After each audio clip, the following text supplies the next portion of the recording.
All right, thank you. I'm so happy that I could be joined by a few of you. I see 5 right now. Maybe I'll see a few more in a bit. Yeah, so my name is Jocelyn Wright, and I'm working at Mokpo National University in the Department of English Language and Literature. So I'm always trying, even though I'm not a literature major, I'm always trying to kind of find some kind of connection with my colleagues. And so that's why you see figures of speech in my topic today. Now, as for the RP, the reflective practice aspect, I see there's a comment, so I'm just going to check. Okay, great. Thanks very much, John. So in terms of the RP thing, well, about 6 or 7 years ago, I started this reflective practice branch down in Gwangju with the help of Maria Lisak here. And we meet almost every month and have been doing so since 2014. This, of course, is the last photo of us meeting face-to-face, but we've been online for the last year, and you can find out more information about us by using our Facebook group title here, Reflective Practice Gwangju Chanam. And you can see that Brian is also a member of our group, and we're always happy to have him, and he helped to facilitate for a while when he was a little bit less busy. So today, obviously, we cannot really reflect in action because we're not teaching at the moment. So this workshop is aiming to look at reflection on past action and with the goal, of course, of reflecting for future action. And I'm going to start with a warm-up. I found online this pretty cool picture. This picture was drawn by an artist who just was doodling, and she thought, oh, I wonder how many idioms I could fit into one image. And she found at the bottom, you can see 27, but people who have looked at this image have come up with more than that. And I'd just love for you to see if you can find any idioms that you know of. And maybe I can start with one example. So here, we can see time flying. And you can just unmute yourself since we're a small group, or type in the chat, whatever you prefer. And what idioms can you see in this image? Kick the bucket, ace up your sleeve, yes.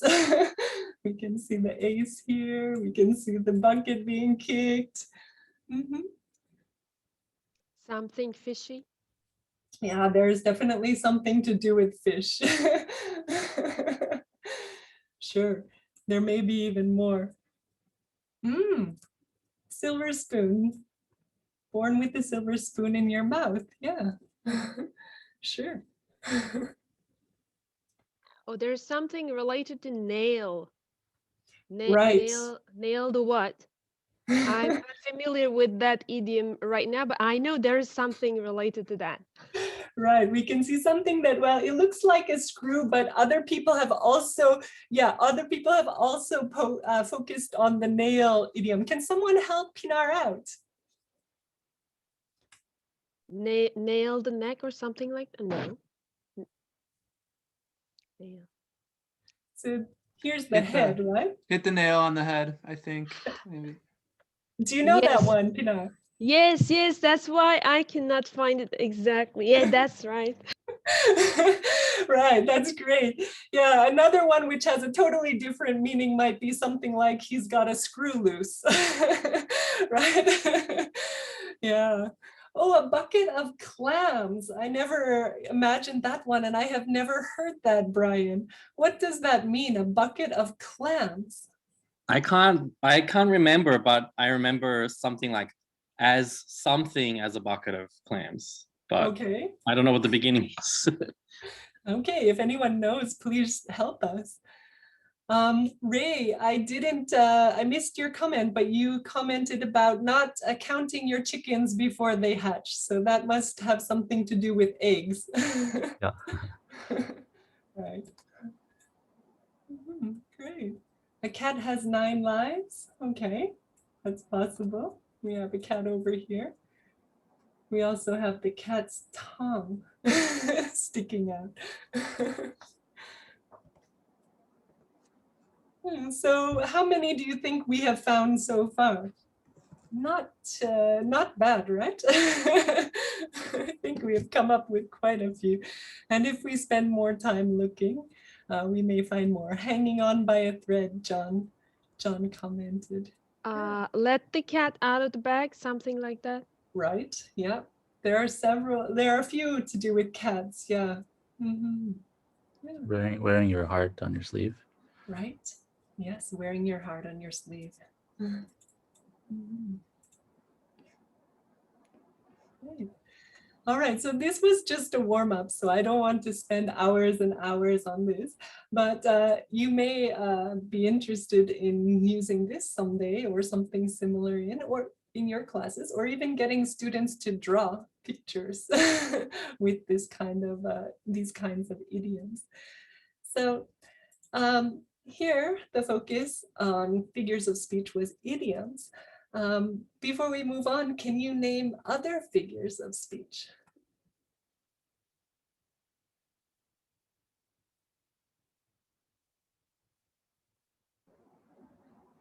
Metaphors. Metaphors, yeah, very common.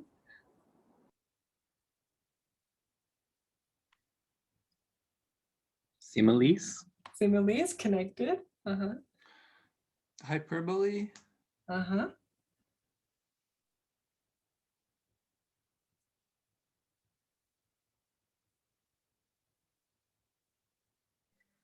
Personification.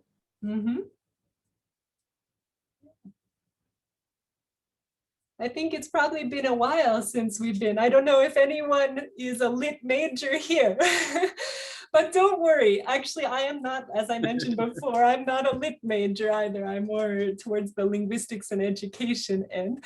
And when I was preparing to do this, I was thinking, well, I remember like in middle school and high school studying these and maybe only studying about 8 or so. So I was quite amazed when I found out there's a whole periodic table of the figures of speech, and I've just included the link in the chat if you're interested. There are some I have not really heard of, and there are many that are difficult to pronounce. But we don't need to worry about all of these. These are just, if you're curious, you can follow up on them later. I'm going to focus on 6 figures of speech in particular today. So before I move on, is there anything you would like to say or comment about regarding this slide?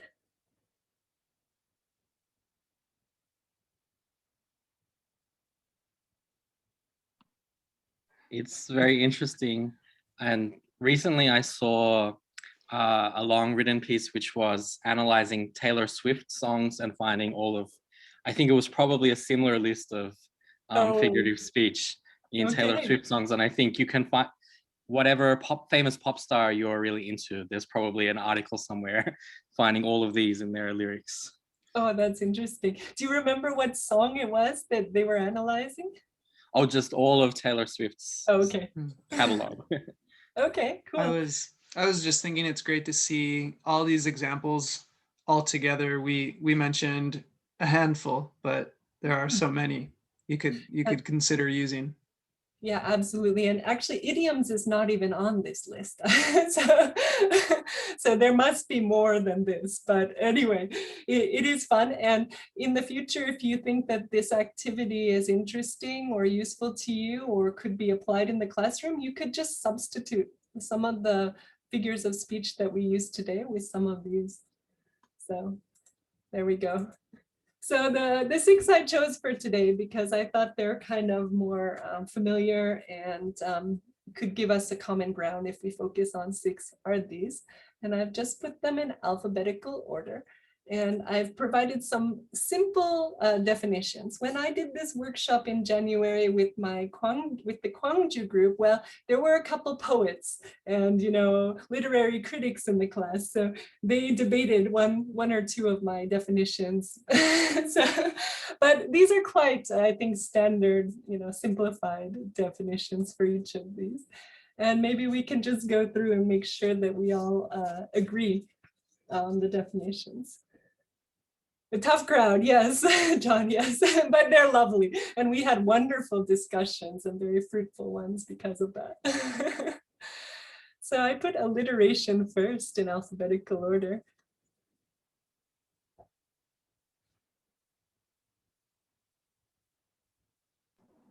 B. You're choosing B, yeah, exactly. And you'll notice there are a lot of S sounds in that definition. So I thought it was a good match. Right, consists of words repeating sounds in series. Litot might be a little less familiar to you because it was less familiar to me as well. Maybe D. D? Mhm. D looks like one I don't really know, so I match You're with the bang- term. Yeah, you're bang on. You're bang on. Do you think you could come up with an example? I mean, it's less familiar to you, so that might be challenging, but Is it just, would it just be similar to sarcasm? Like kind of saying, using opposite language that's opposite of what you really mean? well, Maybe? some people might use it to express irony. Yeah, irony. Yeah. Does anyone have an idea? So the definition says that it features negative terms, but the goal is to express a positive assertion. Is it something like saying, oh, she's frighteningly good at piano or something like that? Frighteningly good. Okay, possibly. Yeah. That would be maybe a little indirect, right? What if I say to you, like, how are you? What's a response someone might, give that begins with the negative but means something positive? Not bad. Not bad, right? So juxtaposing the negative with, another word to have a positive meaning. Maybe in our case as teachers, we might say something like, oh, that's no ordinary student. In that case, what does it really mean? Extraordinary. Right, the student's extraordinary, right? So that's quite positive. Yeah, so those are a couple examples of lito. Does that seem more clear now? This is something new to me and I understand it. I'm happy. Wonderful. Thank you. And I see the thumbs up on John's side as well. Great. All right, I think that one was one of the most difficult. How about metaphor?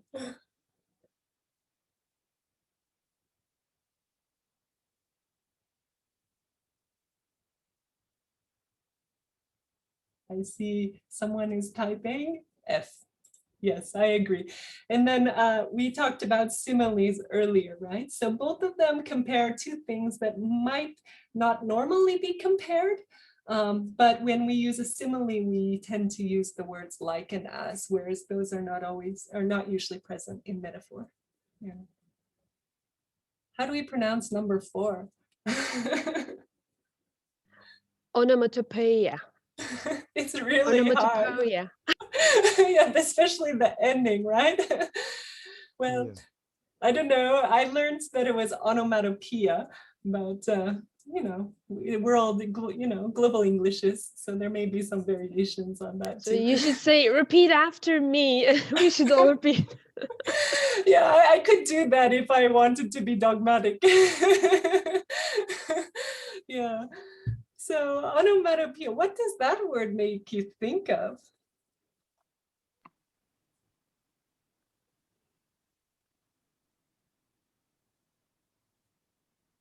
A.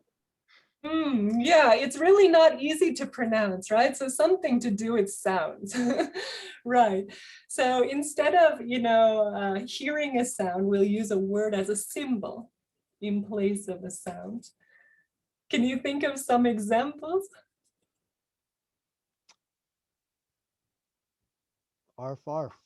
Okay, right. We've got animal sounds Yeah, going on animal. here. I see quack quack in the chat box. Right. So as a symbolic, expression of the sound, a representation of the sound. Mhm. Okay, we have 2 left. Oxymorons.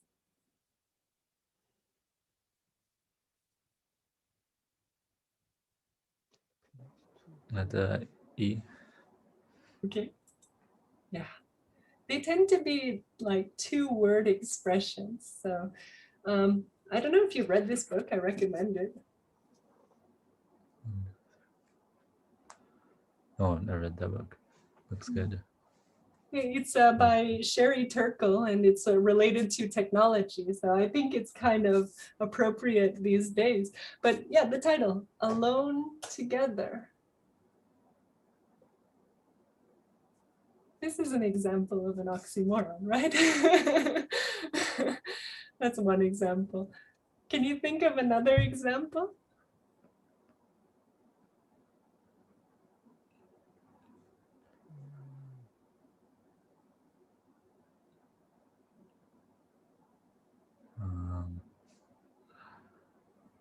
I'm really pushing you here.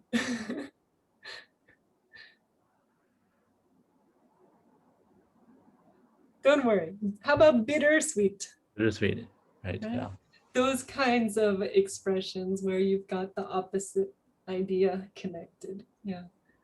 Okay, so this one, I think litot and oxymoron were probably the more challenging ones. Personification, you can probably figure it out pretty easily, even if it weren't the last example, right? So when I'm having a good day and I'm very productive at writing, my pen just dances across the paper. But that's not every day, unfortunately. Right, so giving some kind of object a humanistic characteristic. Does anyone else have one more example you'd like to share, something that pops out?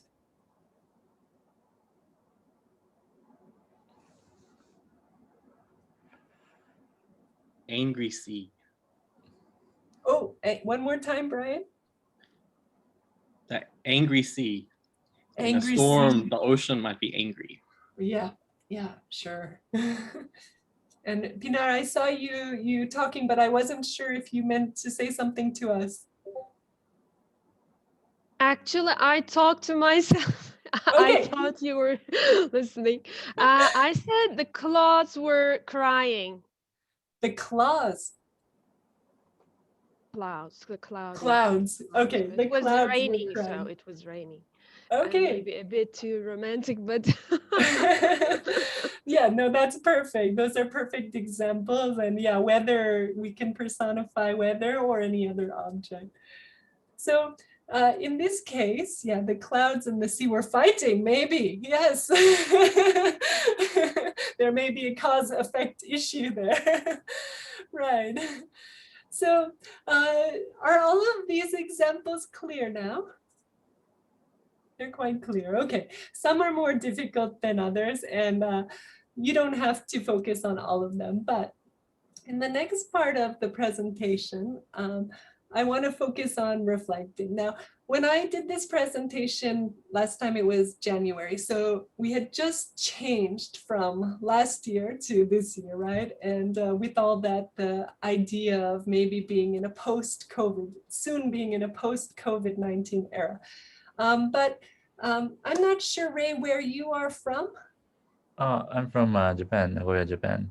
Okay. My mom's well, Japanese. Okay. So Japan, America, yeah. Okay, so you teach there, you live and teach there. Yeah. And I guess you start your school year in maybe April or the end of March, or? Yep, April. Yes. Okay. All right, so you have about a month still to prepare, whereas Brian and John and I, we're all in Korea and we'll be starting soon, like Tuesday. Brian's pulling out his hair. Right. So we might want to reflect, on how things went last year. And Pinar, you're in Turkey, so I guess you might be in the middle of the school year. Oh, I'm not hearing you. Excuse me, I'm using the space bar. Sometimes it doesn't work. No Um, worries. we just started the spring term. Oh, okay. All right. So anyway, making the connection from things that happened last year, things you did last year, and what you want to do in this year is still relevant for you. So that's kind of what I want to focus on. Now, when I gave the workshop last time, there were a few people who are not so active in teaching these days, but more in research. So I thought, just in case for this workshop as well, I would leave those 3 areas open. And anyone who works at the university level, for example, John, I think you're at Hanguk, right? Wede? Yes. Okay, so you're at a university. Ray, are you also teaching at a university? Yeah, some classes, yeah. Some classes. So you may also be required or at least strongly encouraged to engage in some form of research.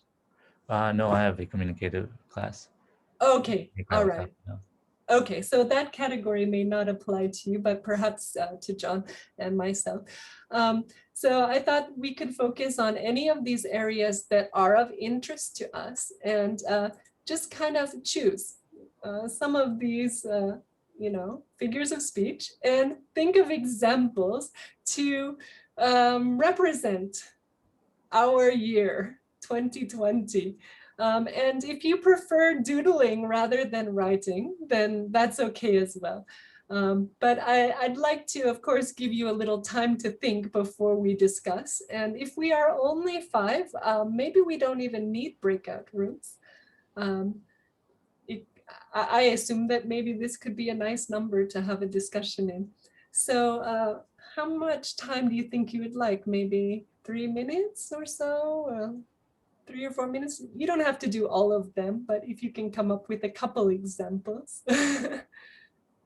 So how was your So Jocelyn, you mean try writing down a few examples and then a few minutes later we'll come back together and share. Okay. Yeah, that's what I was thinking because we need some time to process stuff. Yeah. And yeah, it's up to you if you prefer splitting us in half into 2 groups, or if you want us to stick together here at the main session, that's totally fine. Your choice. Yeah. Thanks.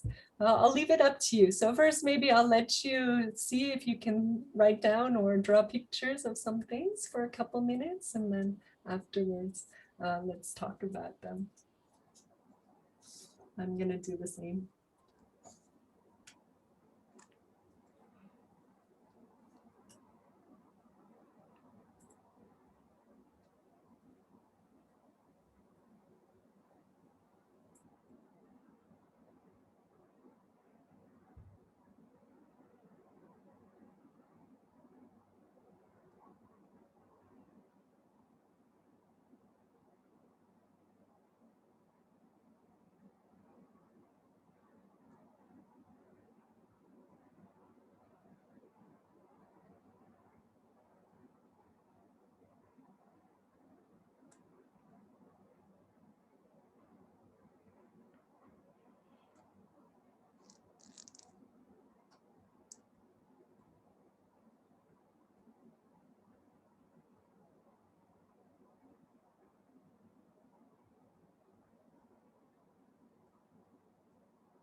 How are you doing? Do you have a few examples? Maybe not an example for every category. Some are more challenging than others.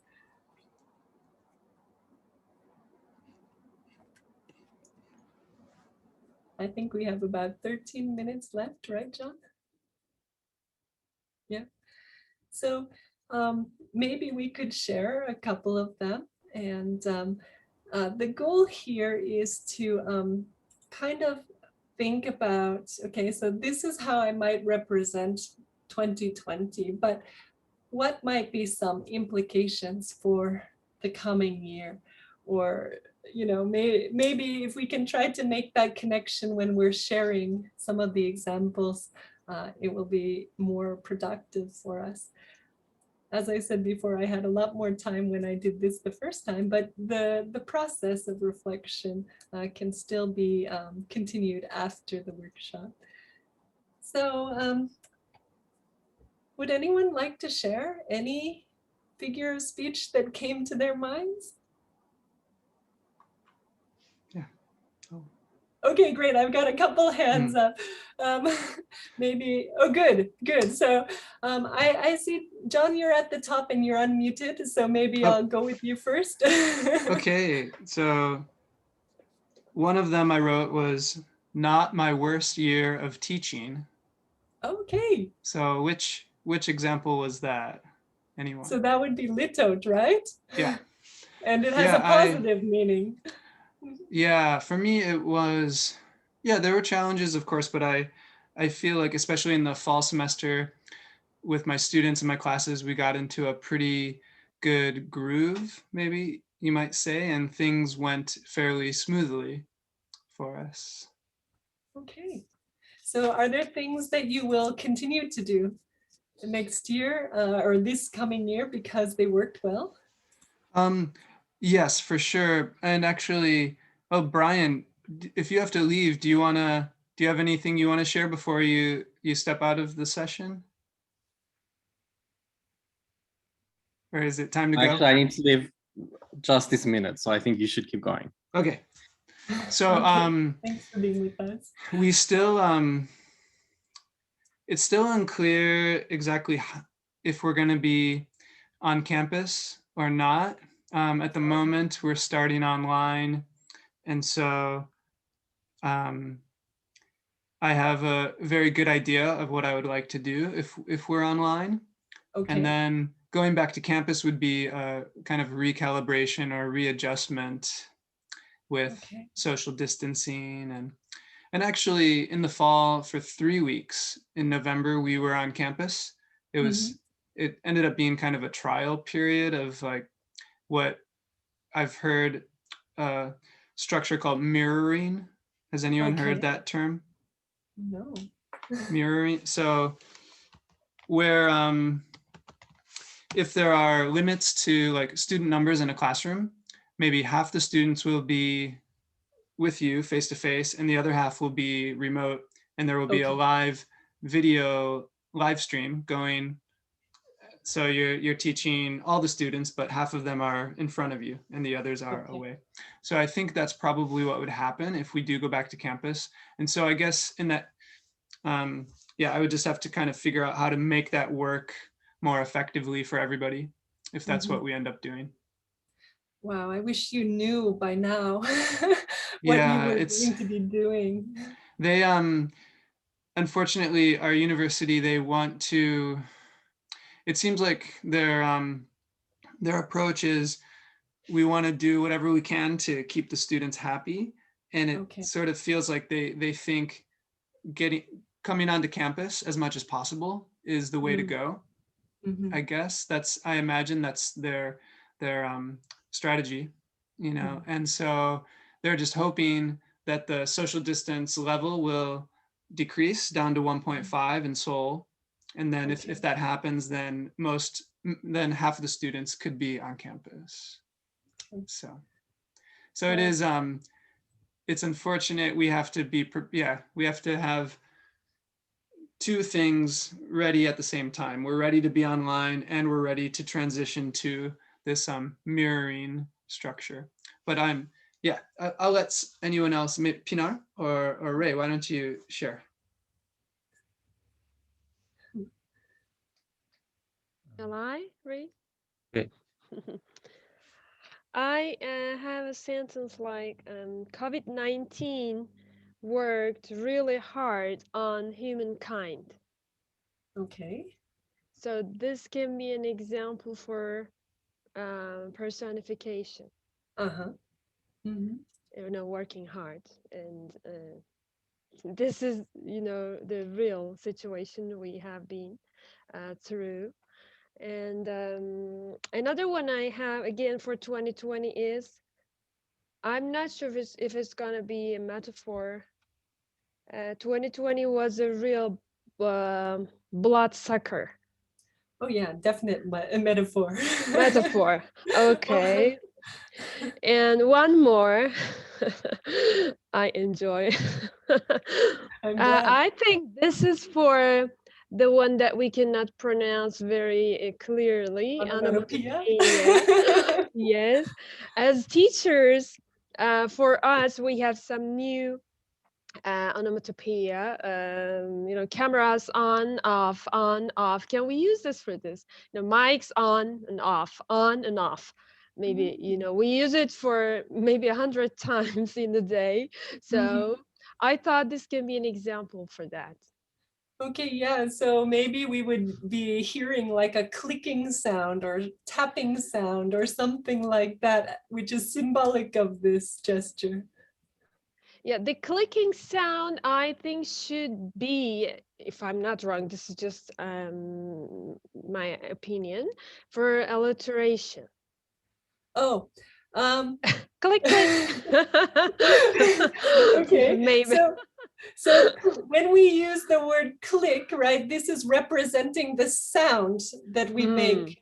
So that would actually be a great example of onomatopoeia. But if we had something like which repeated the CL sounds or the cook sounds in the same sentence, then that would be alliteration. So we will say click, click for alliteration.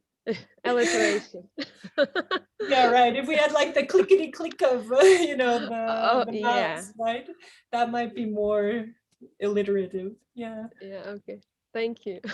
You're welcome. So you shared those examples. Maybe briefly, would you like to say how, you know, reflecting on one of them, how 2021 or your new school year might be a little different or what you're hoping for? And then I want to give Ray time. Okay, as John said, we're having the same situation in our country.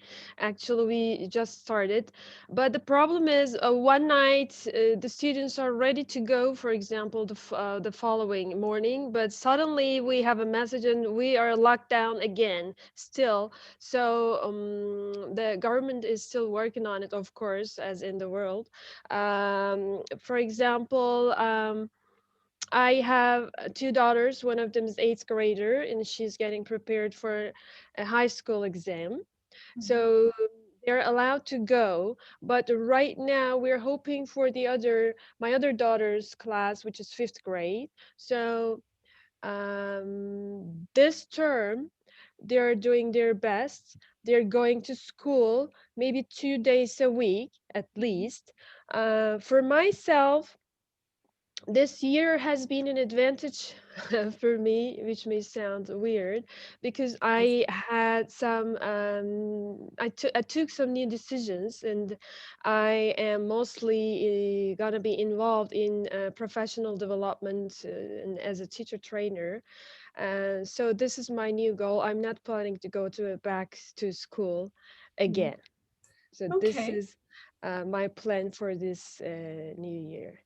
So your metaphor was that 2020 was a bit of a bloodsucker, and that was kind of a powerfully negative, you know, metaphor. But you sound very optimistic going forward. I am always that. optimistic, which is my weak side, maybe. I am always optimistic in life. We must not be hopeless, and that's why I always try to make an advantage of the disadvantageous situations. Everyone, just a reminder, it's 3 minutes left officially, and for me, I'll be available until 4:15 if we want to continue a little bit more. Thank you so much, John. I'd like to hear from Ray, if you have an example. Yeah, I use the alliteration and the metaphors and litote. Uh-huh. Yeah. Okay, that was So a popular one. it's my 2020. Anxious and alert, but Uh-huh. hopeful and happy. It Okay. was the dawn of something new, and so Uh-huh. far it's not too bad. I'm Okay. still alive. Still Okay, alive. great. Surviving.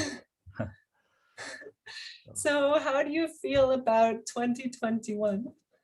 2021. Yeah, I'm hopeful, but at the same time, I still want to stay alert. Okay.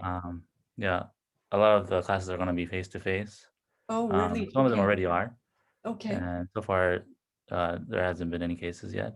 But Wonderful. hopefully those vaccinations come out soon, and Mm-hmm. we can get those soon. So Okay. So in your practices, are there any things that you're going to do in particular to stay alert?